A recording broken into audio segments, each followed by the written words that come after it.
Hey everybody, I am making the apple pie filling to use in my Yogi Bowls this week, and I wanted to show you the difference in size of apples so that you understand why I put the measurements in 4 cups of diced apples like this.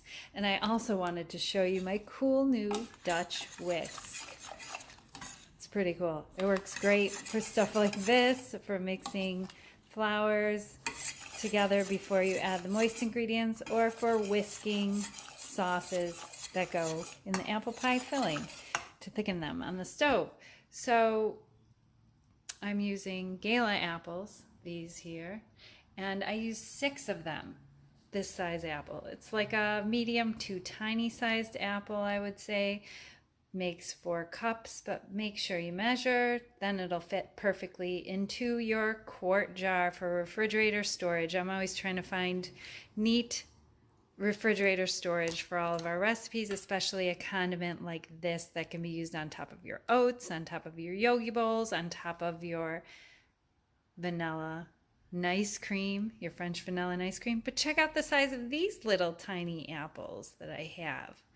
They're a lot smaller than the ones I used in this recipe. So how many apples would this take? So that's why we're going with a measurement. I just wanted to point that out instead of saying, oh, you need exactly 6 apples. If you have large apples, it'll probably only take you 3 or 4 of them. So these are very small compared to an average apple in a store. When you get into these specialty bags of apples, you're going to get a smaller version because they're organic. If they're non-organic, you're going to get those big, huge mango apples.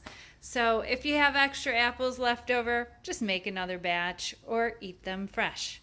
Chop them up, toss them into a salad. They're great that way too. Granny Smiths are up next.